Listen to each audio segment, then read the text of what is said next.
שלום וברכה. אנחנו מתכוננים בעזרת השם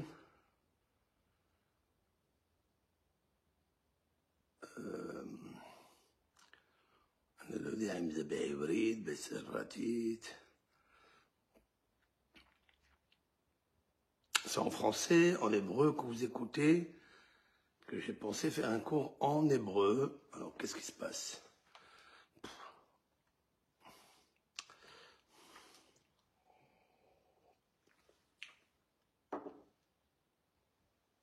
Non.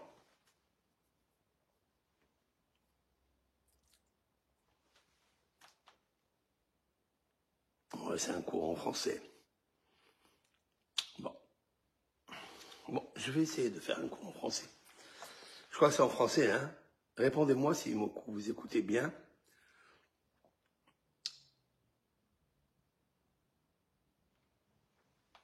Ouais, en français. C'est en français, hébreu, je sais pas. Je sais pas si c'est en français ou en hébreu parce que j'ai calculé en français.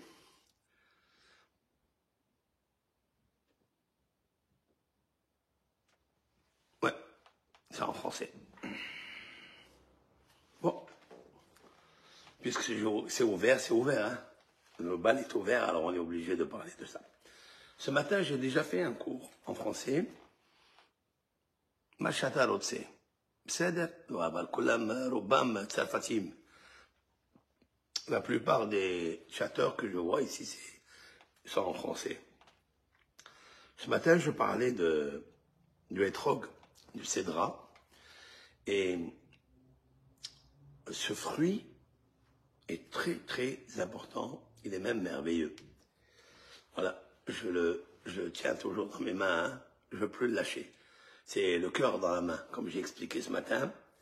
Il est vraiment magique et magistral. C'est quelque chose de très important. Enfin, il ressemble un petit peu au citron. On voit qu'il a un peu la forme du citron. Les grands scientifiques du Moyen-Âge, ils l'appelaient l'ancêtre des citrons. L'ancêtre des citrons. C'est une belle formule qu'il mérite le hétrog. Alors, je vais vous dire le cours que je voulais faire en français, en hébreu, parce que comme il est composé de plusieurs versets, je vais essayer de centraliser le cœur chez vous, à l'intérieur de vous. Très important ça.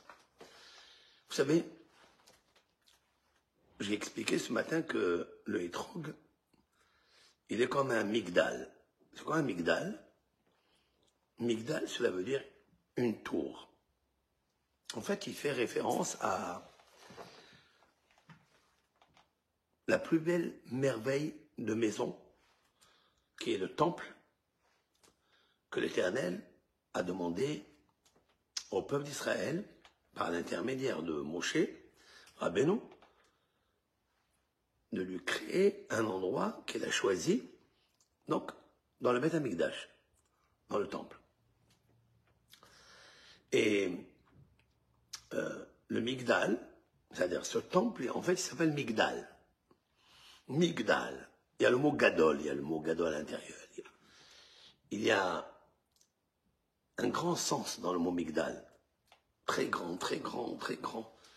La valeur numérique de Migdal, c'est 77. 77, en fait, c'est Mazal. Mazal. Qu'est-ce que c'est Mazal? La chance. Non, c'est faux. C'est pas la chance. Ça n'existe pas la chance. Mazal, nozel. Ça veut dire c'est un fluide, c'est une profusion de bonnes influences qui nourrissent le monde dans tous les domaines, qui descendent d'un endroit qui s'appelle Levanon. Levanon veut dire le temple blanc, de blancheur, le temple d'innocence, le temple de miséricorde de Dieu. On appelle ça dans Cantique des Cantiques, avec des mots très fluides, Nozeline min Levanon. Ils descendent. Vous avez vu le mot nozel? Nozel, ça veut dire déversement liquide. En hébreu, nozel, nozeline, ce sont les liquides. Il y a un endroit qui fait déverser des liquides qui s'appelle Levanon. Levanon, ça veut dire Lev Nun. Ça veut dire blanc. Il est blanc, innocent. Il ressemble à la couleur de la colombe, la couleur de la paix, de la chance. Mais cette chance, ça veut dire le zivug, l'union qu'il y a dans l'espace des mondes invisibles. Et tous les cœurs de tous les êtres humains et ceux qui ont reçu justement la première fois la révélation de créer un temple, Migdal, dans Jérusalem. Et ce qui est extraordinaire, c'est que Jérusalem, elle est le Lev HaOlam. C'est-à-dire, elle est le cœur du monde. Et dans Jérusalem, dans le cœur de Jérusalem, il y a le temple, qu'on appelle Lev HaOlam, cette fois-ci. Elle est Lev Yerushalayim. C'est le cœur de Jérusalem. C'est le temple. Comment s'appelle-t-il? Migdal. Migdal, c'est ça. C'est pour ça que je l'ai choisi. C'est une chance d'avoir eu ce étrog-là.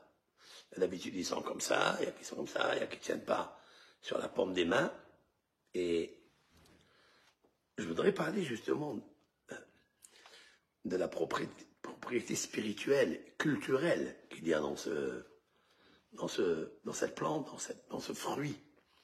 Il n'est pas vendu au marché au kilo, parce que c'est très rare. C'est un diamant spirituel. Et je vais expliquer ça. En fait, j'ai parlé ce matin du cœur, oui c'est vrai, parce qu'il symbolise le cœur, parce qu'il a la forme du cœur. Sauf que le cœur, les j'aime quand je l'envoie, hein, si Facebook, YouTube et tous les propriétaires des réseaux sociaux, hein, pouvaient m'écouter à moi, que les j'aime, à partir de maintenant, les j'aime, au lieu qu'ils soient comme ça, hein, les j'aime, ils sont comme ça, non? Vous avez vu, je les vois. Ils sont comme ça, les j'aime. Ouais. Et lorsque ça, la tétine du cœur, elle penche vers le bas, en fait, elle descend vers la matière. Alors, vous savez que le cœur, en général, il est orienté toujours vers les amours, vers les envies, vers les désirs, les plaisirs charnels et pécuniers, richesses, protocoles, honorifiques, etc. Il descend vers le bas. Le cœur que vous envoyez là, le j'aime, c'est un cœur normal, quoi. Mais en fait, il n'est pas normal. Ce cœur qui vient vers le bas, c'est un cœur matériel. Il aime la terre. Il descend vers la terre. Tout le problème de la société, le problème d'un couple. Pendant la choupa, pendant les deux nuptiales, quelques semaines ou quelques mois ou quelques années avant, le couple, il s'aime et il désire se marier, etc. Et grâce à cet amour, il voulait fonder un foyer pour faire quoi? Pour résider à l'intérieur, pour s'aimer. C'est ce qu'ils font tous les gens, tous les êtres humains de la Terre. Ça, c'est un cœur qui est égoïste. Il n'est pas bon, ce cœur. C'est celui-là qui est bon. C'est celui-là quand je prends dans ma main et je mets le cœur, lorsque cette tétine-là du cœur, elle va vers Léo, vers Akadosh Baruch Hu, vers l'éternel. C'est ça que je suis en train de vous dire. Et alors, l'unificateur de ce couple, lorsque le cœur est chaud, lorsque le cœur est généreux, alors il est sur la paume des mains, parce que, en fait, c'est le cœur qui décide à la main de donner.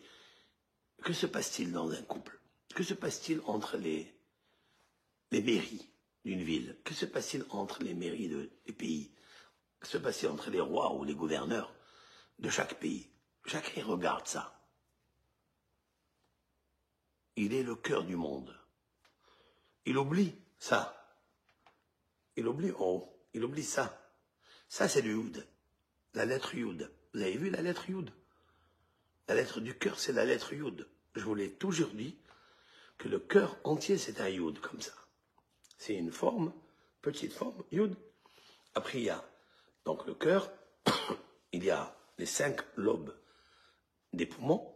Après, vous avez la trachée artéro-œsophage qui font ça, qui est le Vav. Après, vous avez les 5 sonorités, Yud, Ke, Vav, Ke. Le voilà.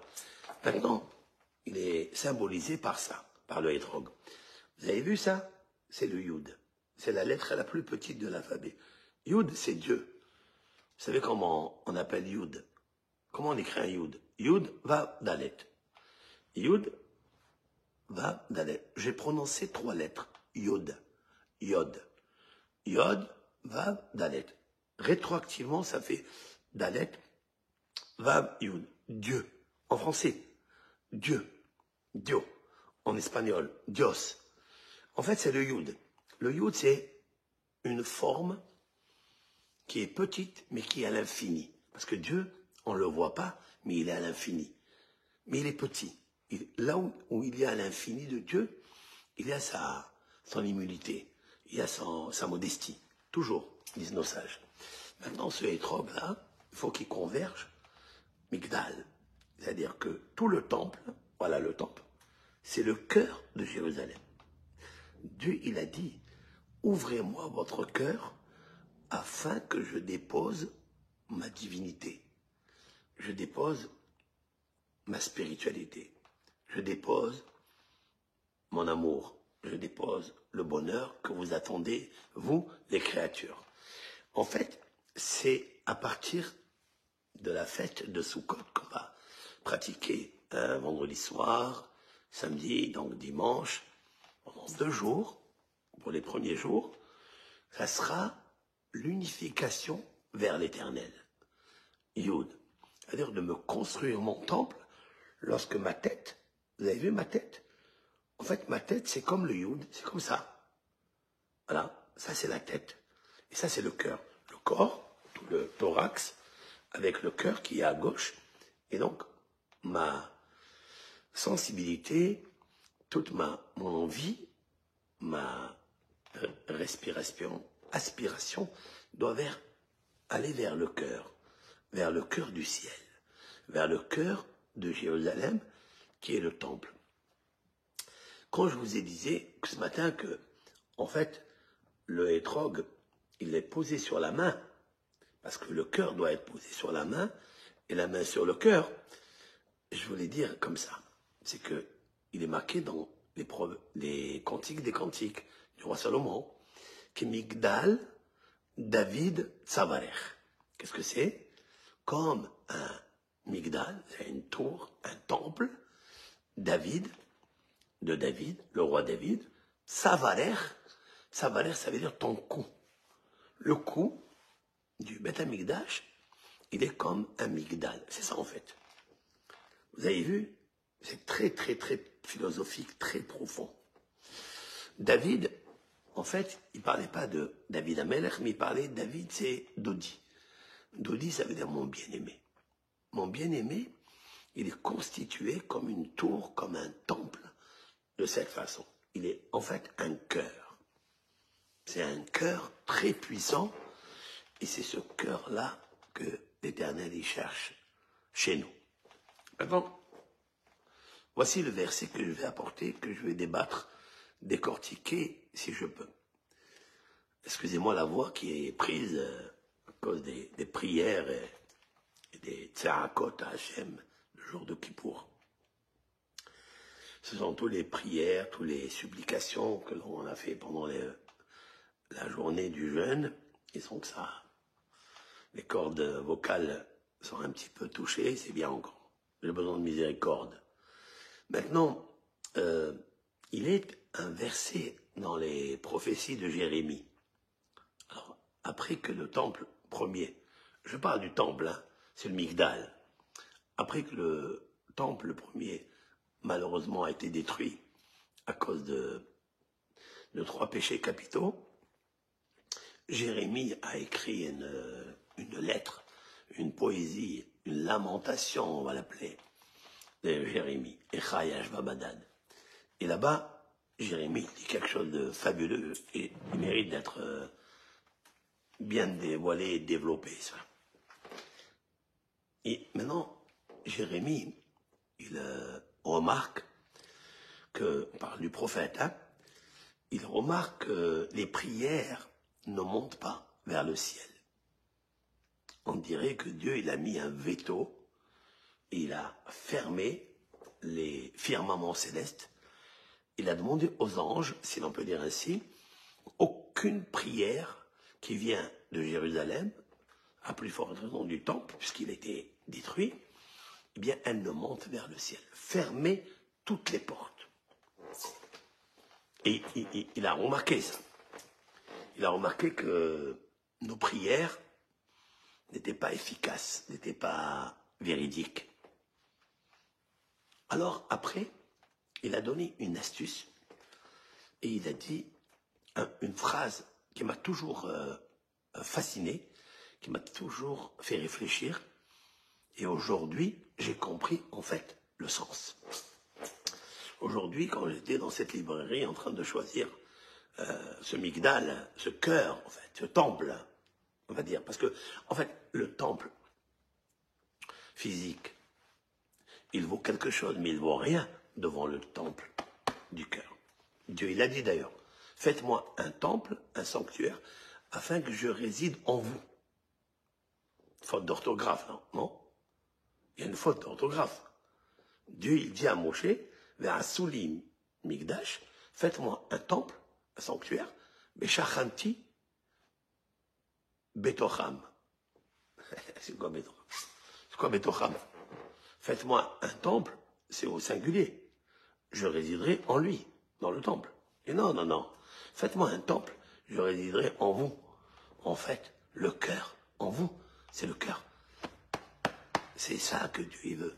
Le temple, c'est que des bouts de bois, c'est du fer, c'est de l'or, c'est du cuivre, c'est des tentures, c'est pas l'essentiel, du tout.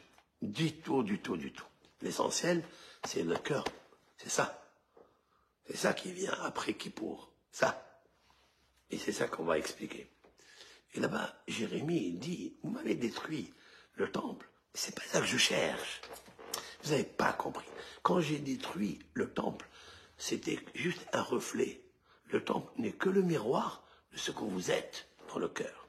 Et alors, quelle est la réponse alors? Vos prières ne valent pas grand-chose. Vos prières ne montent pas au plafond. À plus forte raison, ils ne peuvent pas percer les cieux pour arriver à un endroit le plus saint devant moi, le trône divin. Et Jérémie, il donne une phrase, c'est celle-là que je vais expliquer. Nissa levavenu el kapaim el bashamayim. Si je mérite de vous interpréter comme je veux, comme je souhaite, mais avec des mots qui vont droit au cœur, vous allez comprendre la puissance spirituelle, une leçon instructive de la vie de tous les jours qui nous restent à vivre dans ce monde. Même si rétroactivement, dans le passé, c'était pas ça, mais si nous prenons maintenant l'explication que je voulais vous offrir, que je vais dire avec l'aide de Hachem, vous verrez que c'est puissant. Parce que j'ai lu ce verset 50 ans, 50 années j'ai lu, mais je ne l'ai jamais perçu. Il ne m'a jamais transpercé, il ne m'a jamais imprimé le cœur. Et là, ce matin, en regardant ça, lorsque j'ai fait ce geste ici, quand j'ai pris le cœur et je l'ai mis dans ma main, j'ai compris quelque chose. Qu'est-ce que dit le prophète Jérémie après la destruction de ce temple, en bois ou en pierre, peu importe? Nissa levavenu el kapaim. Alors, Nissa, cela veut dire lever. Lever. Levavenu, notre cœur, el kapaim, vers la paume des mains. Ça veut dire, il faut poser le cœur sur la paume des mains. El Bashamaim, lorsqu'il va viser le Dieu du ciel. El, c'est vers. Et le deuxième El, quel? C'est Dieu. Bashamaim, dans le ciel. Il dit quelque chose de magnifique. Il dit, vous avez un problème de main. À l'époque, la faute qui a détruite, c'est l'adultère. Ça veut dire quoi? C'est de prendre quelque chose qui t'appartient. De tuer. C'est quelqu'un qui tue, qui verse le sang d'autrui avec ses mains. Et aussi de faire fabriquer des idoles, fabriquer des statues pour adorer tous ces... des pierres et des statues, du bois, des arbres, peu importe, des animaux, de l'or, peu importe. Dieu, il dit, mais qu'est-ce que vous me faites? Vous avez pris, avec les mains, vous avez montré ce que vous avez dans le cœur. Parce que, quand est-ce que l'homme agit? Lorsque le cœur désire. Quand est-ce que l'homme aboutit à quelque chose? Parce que sa pensée, elle a renvoyé le miroir qu'il a dans son cœur. Et les gestes, les actions qu'il fait, c'est ce qu'il a en fait dans le cœur. Il n'a rien d'autre, il n'a que ses actions. Dieu, il dit, posez-moi votre cœur sur la paume de vos mains. Nissa levavenu, soyez capables. Arrêtez de cacher ce que vous êtes dans le cœur. Le cœur, on ne le voit pas. Le cœur, les désirs, le cœur, les pensées du cœur, les envies du cœur, on ne les connaît pas. Tandis que les mains, les paumes des mains, on sait ce qu'ils font. C'est la raison pour laquelle vos prières, elles ne valent rien. Vous voulez que je vous écoute? Prenez votre cœur. Nissa, levez, levavenu, notre cœur. El kapaim, vers la paume des mains. J'explique le verset en faisant des gestes. Là. Mais ne mettez pas un cœur comme ça, à l'envers. Il ne faut pas que le cœur y touche toujours ce qui ne t'appartient pas, l'ego, l'égoïsme, qui se termine avec des envies, des désirs fictifs, aléatoires, éphémères, passagères. Non, non, non, non. Mettez-moi le cœur. Sortez-le de votre temple qui est dans le corps, qui est le matériel. Sortez-le et posez-le-moi sur la main, de la même façon que la main est visible. Votre cœur sur la paume de vos mains doit être visible. Exprimez vos désirs franchement, explicitement, que tout le monde le voit. Posez le cœur sur nos mains, mais en direction, elle, Bashamaim, vers le Dieu du ciel. C'est une phrase que si on réfléchit, on fait teshuva de suite. On comprend vraiment qui nous sommes et qui nous devons être devant Akadosh Baruch en cette fête. Qu'est-ce qui s'est passé le jour de Kippour? Je voudrais répondre à une question que tous les commentateurs se posent. Pourquoi Kippour et après Sukkot? C'est-à-dire, Kippour, c'est vrai, Kippour, j'ai compris pourquoi. Parce que Moshe Rabbeinu est descendu le 10 Tishri. Il est monté depuis le début du mois de la Vierge, le mois de signe zodiacal Vierge, Elul. Il est descendu 40 jours après, qui se trouve le 10 Tishri. J'ai compris. Mais pourquoi Sukkot, la fête des cabanes, et pourquoi de prendre les 4 espèces que je vais expliquer par la suite? Pourquoi il faut les faire après Kippour? Mais il faut les faire à la sortie d'Égypte, puisque les cabanes, ils ont commencé à les construire, soit c'est des colonnes de nuée qui les accompagnaient, soit des vraies cabanes, comme le pense Rabbi Akiva. Pourquoi le faire après Kippour? Beaucoup de réponses ont été répondues. Ma réponse, c'est celle-là. Qu'est-ce que nous avons fait le jour de Kippour? Le jour de Kippour, nous avons pris le cœur et on l'a mis sur la main.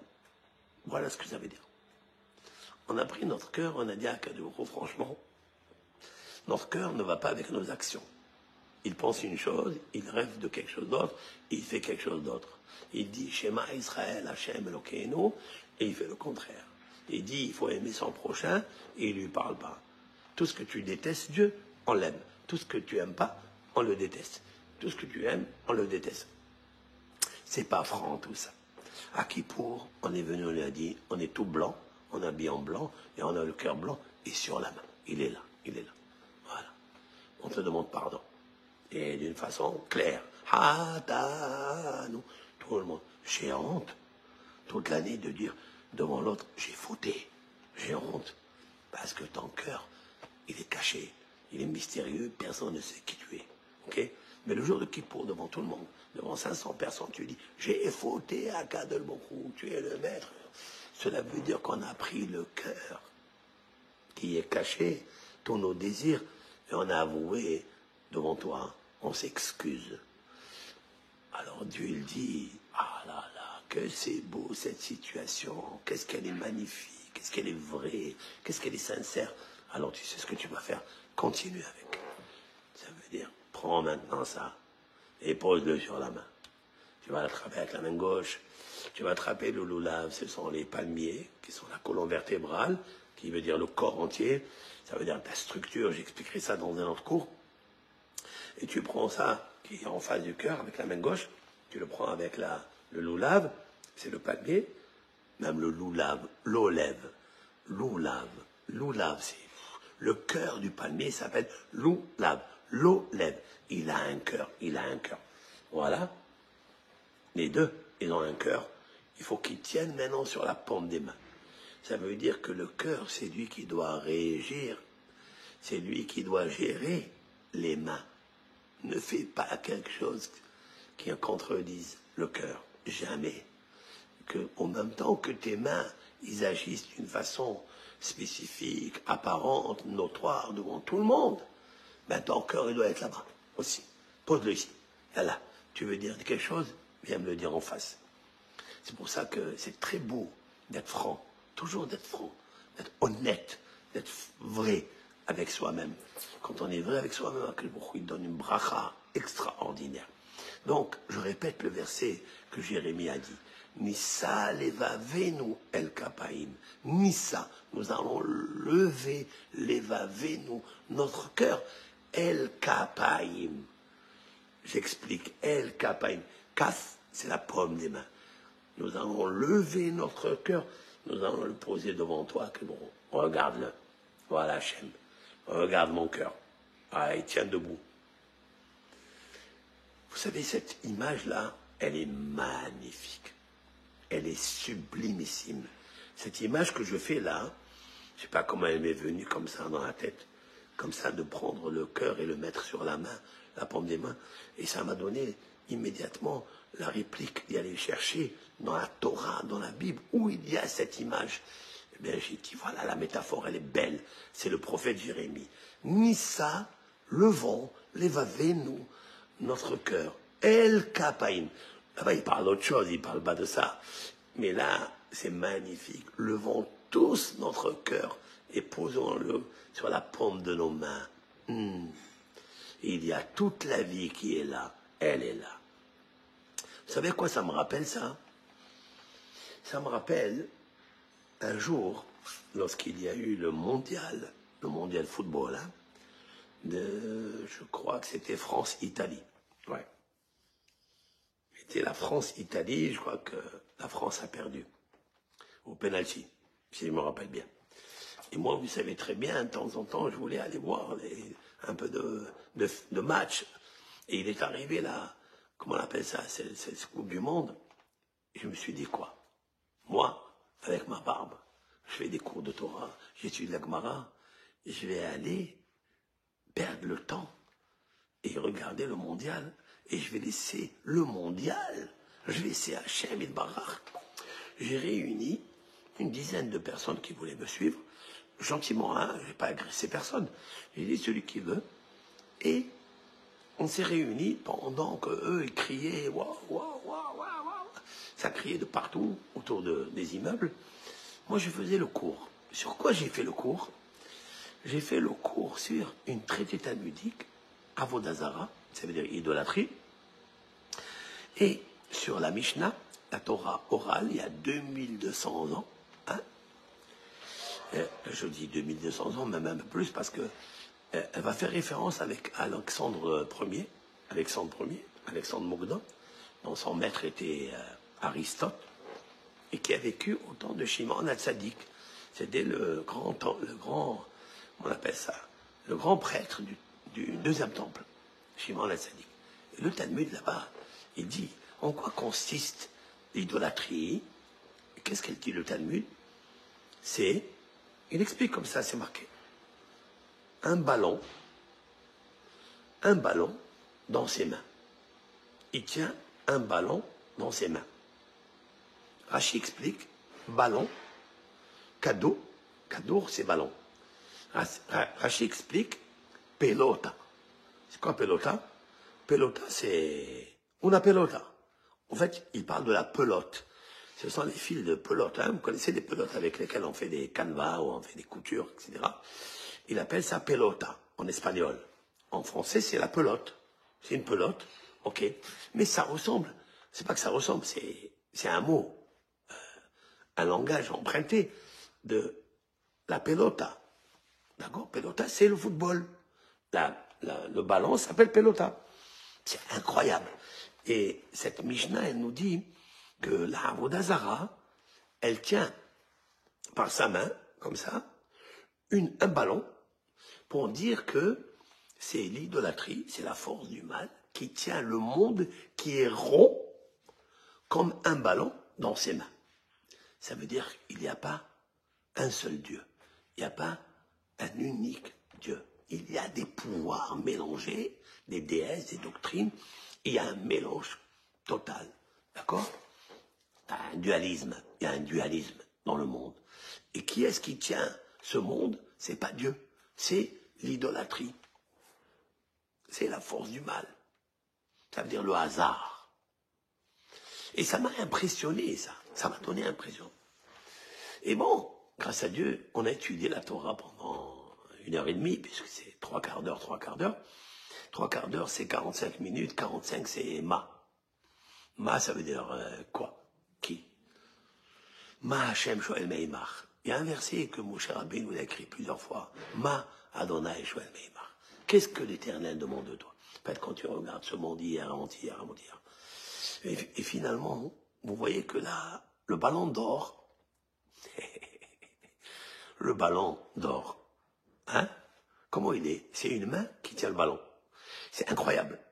Ça m'a persécuté après de dire que cette histoire du ballon d'or, elle est écrite dans un Mishnah, dans un Torah oral, il y a 2300 à 2400 années. D'ailleurs, la Mishnah, elle dit que le monde, il est rond. Alors, on ne sait pas s'il est rond, s'il n'est pas rond. Les scientifiques, aujourd'hui, ils approuvent que le monde, il est rond. Mais qui est le premier qui a dévoilé que le monde, il est rond? Tosafot, c'est-à-dire un rabbin de province, ici, de France, Rabbi Yitzhak. Il ramène là-bas que Alexandre Ier, Alexandre le Grand, il a créé une montgolfière. C'est incroyable hein, ce que je vous dis là. Il a créé une montgolfière. Il avait la puissance, il a gouverné sur le monde entier. Et il a fait le tour du monde et il a marqué que le monde est rond. Comme ça, le Tosfot il dit. C'est le premier qui a dévoilé que le monde, il était rond. Et la Mishnah, c'est incroyable. C'est-à-dire quelques centaines d'années, elle nous le dit. Puisque l'idolâtrie, elle dit que le monde, il tient sur ça comme une boule. En fait, on veut voir que ça ressemble peut-être à une balle de rugby, mais pas une balle de football. Parce que Rashi, il nous dit pelota. La pelote d'aujourd'hui, elle est comme ça, ovale, elle n'est pas tellement ronde. Mais, le Hatam Sofer, Rabbi Moshe Sofer de Hongrie, du XVIIIe siècle, il a dit en fait, le monde il ressemble à un étrog, à ça. Il n'est pas tout à fait rond. Il n'est pas tout à fait rond. Mais combien je suis d'accord avec lui. Combien je solidifie. Moi, je ne connais pas le monde. Je ne suis pas un scientifique. Je n'ai pas visité le monde, ni rien du tout. Je ne peux pas dire s'il est exactement rond ou il ressemble à un étrog. Je ne peux rien certifier. Ce que je peux vous dire, et ça je suis sûr et certain, c'est que ça, c'est le cœur. Parce que le cœur de Jérusalem, c'est le temple. Lève David. C'est le cœur de David là-bas, à Jérusalem. Il l'a dit à Kadosh Baruch Hu. Il s'appelle Lebanon. Écoutez ça. Il s'appelle Lev Nun, Lebanon. Dans la Torah, le temple, pas Jérusalem. Jérusalem s'appelle Ahar, la montagne. Mais autour de la montagne, Dieu il a gravé là-bas le temple qui s'appelle Levanon. Lev Nun. Lev, c'est le cœur. C'est ça. C'est ça, en fait. Bien, ça, c'est pas tellement rond. C'est le hétrog. Parce que le hétrog, il s'appelle hétrog. Qu'est-ce que c'est hétrog? Aleph, Tav, Resh, Vav, Gimel. Valeur numérique 613. Et ça, c'est puissant. Voilà, c'est puissant. 613. 613 lois dans la Torah. Et la Torah, c'est le cœur du monde. La Torah, c'est le cœur de toutes les sciences. C'est la parole de Hachem. Comment elle commence? Par l'écrivain, Dieu, l'auteur lui-même, qui a dicté à Moshe, écrit la Torah. Par quoi elle commence? Par la lettre Bet, la lettre 2, Bereshit. Comment elle termine la Torah? Par la lettre, c'est-à-dire 304 805e lettre, 304 805 lettres. La 350 004, c'est la lettre Aleph. Et ce qui est à 304 805, la 5, c'est la lettre Lamed. Lamed. Lamed et bête. Lève. Le cœur. Voilà. Je ne peux pas dire plus, c'est profond, c'est énorme, c'est magique, je tremble de vous dire ça. C'est le lève. Et c'est ça en fait. Le lève Lebanon, lève Nun. C'est les 32 sentiers de la sagesse, du discernement. Nun 50. C'est magnifique. En fait, le temple, c'est ça en fait. Il faut prendre ça et le mettre dans sa main, comme ça. Et dire à Hachem Yitbarach, donne-moi un cœur parfait, donne-moi un cœur clair, voilà, qui n'est pas caché, qui ne cache rien du tout. Je t'aime, ou bien à 1%, ou je t'aime peut-être à la folie, je ne sais pas, mais il faut travailler pour ça. Il faut travailler, le modifier, le bonifier, le modifier, le bonifier. Et toutes les émotions, tout ça, il faut les enlever parce que je suis tellement riche. Tout homme, il est tellement riche devant Hachem, il est tellement grandiose devant Hachem, qu'il peut poser la main sur le cœur. Je reviens à la phrase. Ça, c'est en pleine destruction du temps, en pleine agonie, en pleine désolation. Qu'est-ce qu'il dit? Pour réparer ça, Nissa levavenu el kapaim. Levons notre cœur. C'est ça, el kapaim, vers les paumes des mains. Vers qui? El, Bashamaim. Lorsque la tétine, le yud du cœur, elle monte vers le ciel. Pas le gemme comme ça. Le cœur comme ça en bas. Non, il n'est pas bon ce gemme-là. Ce gemme, il va trop vers la terre. Grosse gaz graisseuse. Celle qui attire. Celle qui est la source du serpent. De l'ego, des envies, des disputes, des mahloquettes, des anxiétés, des inquiétudes. Ça, c'est pas bon. Alors, puisque je suis ici, je vais vous faire un petit réel. Un vrai réel. Alors, vous savez que le cédra, je prends ça dans mes mains, le cédra, très riche en fibres. Très, très, très riche en fibres. Il a beaucoup de sels minéraux. Il est bénéfique pour tout le transit digestif, etc. Ça, c'est magnifique. Les vitamines, il y a presque toutes les vitamines. Il y a la vitamine A, B1, B2, B3, vitamine C. Il y a de la B bêta-carotène, mais c'est puissant. Le silicium, il y a du calcium, il y a du cuivre, phosphore, dans ce hétrog. Et lorsqu'une personne est très fatiguée, eh bien, manque de vitalité, elle prend des tisanes de ça. Maintenant, vous avez le hétrog toute l'année. Vous pouvez acheter de l'huile essentielle de cédra, mais c'est puissant. Alors, ce que je dis, c'est que ça, j'avais vu dans un livre il y a très très longtemps, c'est que le hétrog, la clipa, c'est-à-dire l'écorce, vous allez enlever, donc couper des tranches hétrog, vous le faites cuire à l'eau simple, hein, sans rien mettre. Vous le faites cuire, faites par exemple 400 millilitres d'eau, vous mettez des pots de cédra à l'intérieur, c'est la période, hein, et vous faites cuire ça, et vous buvez ça, c'est extraordinaire.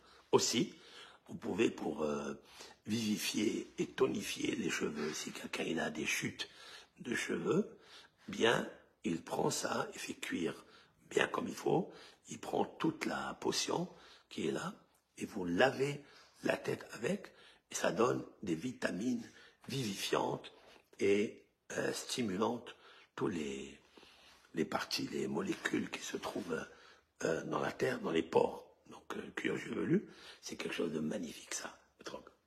Et le meilleur que j'aime, c'est un vasodilatateur. Le hétrog favorise la circulation cardiaque, la circulation sanguine. Le hétrog, oui, j'ai beaucoup de secrets de ça en hébreu, mais il faut les traduire tout ça en français. Mais ça, c'est magnifique, ça. Prenez avec l'aide d'Hachem. Gardez les hétrogs après la fête. Là-bas, juste avant, je vous dirai le grand secret du hétrog par rapport à beaucoup de choses. En tous les cas, voilà, c'est simple. Prenez. Même maintenant, hein, vous pouvez le prendre. Hein. Il y a des hétrogs qui sont pas cachers. Vous les prenez, vous faites avec des tisanes, en décoction pour laver vos cheveux, pour boire, pour enlever le stress. Il est antioxydant, vraiment antivirus. Il est contre-virus. Ça, hétrog. Et la numérique qu'il y a dedans est tellement grande. Voilà, je vous souhaite à tous et à toutes. Baslaha, Proma, c'est-à-dire.